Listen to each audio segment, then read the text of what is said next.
Good morning. I'm Abigail Butin. On today's episode of The More You Know, we're going to learn about George Washington.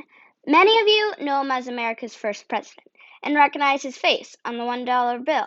Today, we'll tell you more about his role as General George Washington of the Continental Army. We're live from Charlestown, West Virginia, the home of Washington's brother Charles and a community George was known to visit. Shortly, we will be interviewing a Washington family descendant. But first, here's what you need to know about George Washington. He was born on February 22nd, 1732, in the British colony of Virginia. His family had been in Virginia for 5 generations. George was the oldest of 6 siblings. He spent his youth on a family plantation.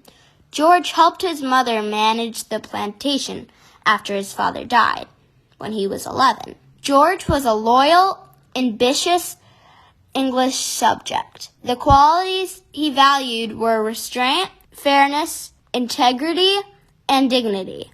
For fun, he enjoyed swordplay, horsemanship, and dancing. He was very tall and strong for the 1700s. He finished schooling when he was 15. His strong math skills led him to become a successful surveyor in Virginia wilderness. At age 21, George joined the Virginia militia of the British Army in 1752, 15 years before the American Revolution. He was made a lieutenant colonel at this time. America was a large and wild country full of opportunities and resources. Empires such as Great Britain and France wanted to take these resources for themselves. In the Ohio Valley, the two countries collided in a battle. In 1754, George was ordered to defend a fort near Pittsburgh, Pennsylvania. On the way to the fort, he encountered a French troop. This was the first battle of what would be known as the French and Indian War. The British were outnumbered and suffered many losses early in the war. Washington was young but fierce and gained experience that would benefit him later. He eventually was put in charge of all of Virginia's militia. Britain also eventually won the war. Unfortunately, the war cost so much that Britain had to tax the American colonies. The colonies wanted more rights in exchange for paying taxes. This taxation without representation would ultimately lead to the Revolution. In 1759, George left the army, moved back to Mount Vernon in Virginia, and married Martha Custis in January of 1759, a wealthy widow with 2 children. George and Martha had no children of their own, but George was a devoted stepfather. Also in 1759, George was elected to Virginia's House of Burgesses, which is like modern-day Congress. He served in the House of Burgesses until 1774. During this time, George enlarged the Mount Vernon estate from 2,000 acres to 8,000 acres. He grew wheat, corn, bred mules, maintained a fruit orchard, and a successful fishery.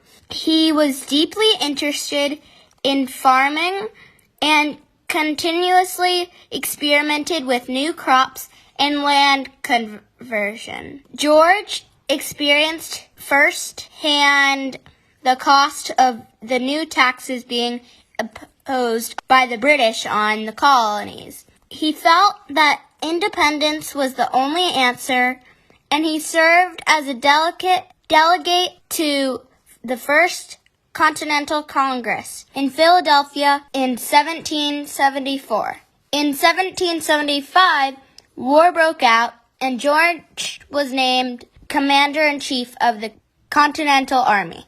His troops were poorly trained and lacked food, ammunition, and proper clothing. George gave them direction and motivation.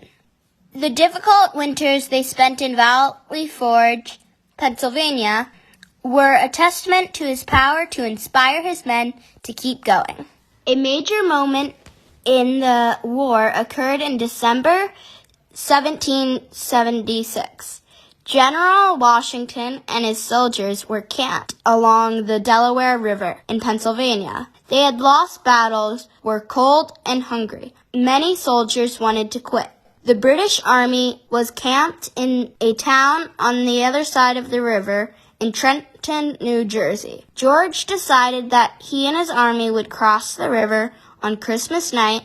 He knew the British would be surprised because they wouldn't expect Washington to do anything on the holiday. George and 2,400 of his soldiers climbed into boats and rowed across the river. Despite the freezing, stormy weather, when they landed, the sun was beginning to rise. They marched more than 4 hours through the snow to the enemy's camp.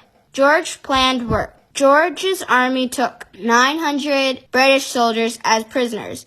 This cheered up the troops, and they started winning many battles. The war went on for several years after this. In October of 1781, in Yorktown, Virginia, Washington commanded 20,000 French and American soldiers. The British army was trapped between George's troops on land and the French ships in the York River. American troops dug trenches to get closer to the British troops. General Washington himself helped dig the trenches on the front line. He believed in leading by example. The American troops shot cannons at the British troops for 6 straight days. George ordered a night attack on the last remaining British forward positions. 3 days later, on October 19th, 1781, the British surrendered to George Washington's army. 8,000 British and German soldiers were captured and taken prisoners. In 1783, the Treaty of Paris was signed between the British and American governments, officially ending the Revolutionary War. Washington returned to his family farm, Mount Vernon, in Virginia, hoping to resume his private life. However, in 1787, he was selected to be the first president of the United States of America. And welcome back to the More You Know. It's my pleasure to introduce you to Walter Washington, a descendant of George Washington, and an owner of Harewood, a Washington family estate in Charlestown, West Virginia. Good morning, Mr. Washington, and thank you for being here with us. To start, will you tell the audience what is your relationship to George Washington? George Washington was my 6th great uncle. His brother Samuel Washington was my 5th great grandfather, and Samuel built this house you see behind me here, and George Washington visited here several times. Thank you for telling us more about your family tree. What brought George Washington and his family to Jefferson County, West Virginia? Well, George Washington first came to what is now Jefferson County, West Virginia, back when it was part of Virginia, and he was 16 years old, and he was part of a surveying party who came up here to survey the property for Lord Fairfax, who was the owner of the property. And so he was so impressed by the beauty of the area, how fertile the soil was, and we had all this water, the rivers and streams, that he encouraged his older half-brother, Lawrence, to start buying land up here. And so Lawrence started buying land up here, and then George himself came back here when he was only 18 years old, 2 years later, and started buying land up here. And so that's how the family ended up here, because of George Washington and his brothers all buying land in what is now Jefferson County, West Virginia. It's a beautiful scenery here. So There's no wonder why they would have been attracted to the area. What's one interesting fact about your house that you can share with the audience? Well, in 1794, James and Dolly Madison were married here in this house. And that's because Dolly Madison's sister was married to the son of Samuel Washington, who inherited this house when Samuel died. So uh, Dolly's sister and brother-in-law were living here, and so they came here to be married. And Dolly and James Madison were married in the parlor here in this house. That's fascinating history. That George Washington was a loyal British subject and fought for the British during the French and Indian War. Why do you think that George Washington decided to fight against the British for the colony's independence? What is your family relationship to George Washington? George Washington was my sixth great uncle. His brother Samuel Washington was my fifth great grandfather, and Samuel built this house you see behind me here. And George Washington visited here several times. Why did George Washington decide to fight against the British instead of on their side? Well, it's sort of a complicated answer to that question. I think first of all, he was a officer in the Virginia State Militia in the 1750s, and he wanted his aspiration was to be made an officer in the British Army, but he was turned down. He was never appointed to the British Army, and so I think he held some bit of a grudge against the British because they refused to make him an officer in the British Army. Also, during before the war, he dealt with a lot of merchants in London because all of the goods that the people in the colonies bought came from London or England or Europe. But he felt that the London merchants always cheated him when he ordered things from London. So I think he had a bad sort of feeling about the English that way also. But then more broadly, he was just part of this overall feeling in the colonies that the British government was taking advantage of the colonies and was imposing tariffs and laws on the colonies that they didn't like and they resented. So I think all of that led up to his fighting on the side of the American colonies. That explanation makes a lot of sense. I'm curious why George Washington didn't sign the Declaration of Independence. Well, you have to remember that the Revolutionary War really began in April of 1775 at Lexington and Concord when the British and the colonists at Lexington and Concord exchanged fire. And so George Washington was commissioned as the commander in chief of the Continental Army in 1775, and he marched immediately to Boston to be with the troops up there. So he was in Boston when the Continental Congress in 1776 decided to adopt the Declaration of Independence. He was not there. He was already commanding the Continental Army up in Boston. I see. He was already fighting the British during the signing of the Declaration of Independence. Why do you think he was chosen to lead the Continental Army? He was chosen, I think, because he was the one who had the most experience during the French and Indian War. He was very well known both in the colonies and actually in Europe for his role in fighting in the French and Indian War. And so he had the most experience of anyone. And when he showed up at the Continental Congress in 1775, when they were going to appoint the commander of the Continental Army, he showed up in his uniform. And he was first an imposing figure. He was 6 foot 2 inches tall, so he was big for those times. And so he was an imposing figure in his uniform. And so when it came to appoint someone to command the army, he was the natural selection. He certainly was an excellent choice. The war must have been very difficult, and the odds of victory seemed slim.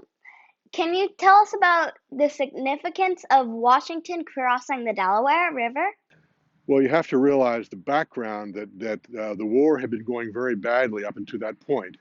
He had fought a series of losing battles across from Long Island, which you may know about, across New York down into New Jersey, and so he had not. He just it had been one defeat after another. He had just fallen back, fallen back, fallen back, and a number of the enlistments for his troops, the troops who he commanded, were going to expire, I believe, on January 1st of 1777. And so he felt he had to do something before he lost his army. And so that's why he chose, when he did, I think it was Christmas Eve of 1776, to forge the Delaware River to attack Trenton. That's incredible. It's hard to imagine what would have happened if Washington didn't succeed in Trenton. Washington fought in a lot of battles. Was he ever injured? During the French and Indian War, he was in a number of battles where bullets actually tore through his coat, but he was never, and he had horses shot out from under him, but he was never ever injured, even though he never held back. He was always out front. In some battles, he actually led the charges without rallying his troops, and yet he was never injured or wounded by a bullet. One name that has survived history, but not in a good way, is Benedict Arnold. Was Washington aware of Arnold working for the British as a spy? The only thing about West Point, see, that's where Benedict Arnold was in command, and Benedict Arnold's treachery was discovered when George Washington went to meet with him at West Point, and in the meantime, the British spy John Andre had been captured going back down the Hudson River, and in his boot were the plans for the fort at West Point, and that's where they discovered that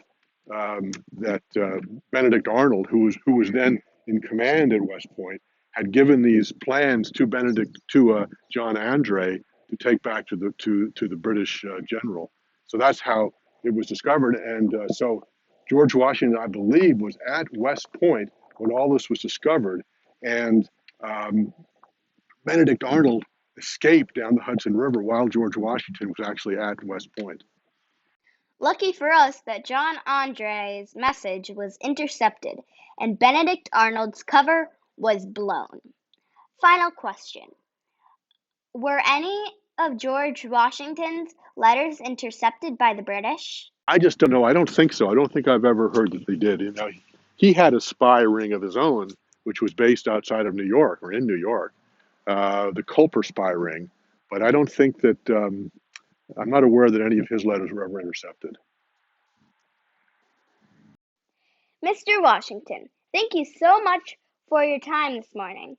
I'm sure I will speak for my audience when I say this has been really interesting and informative.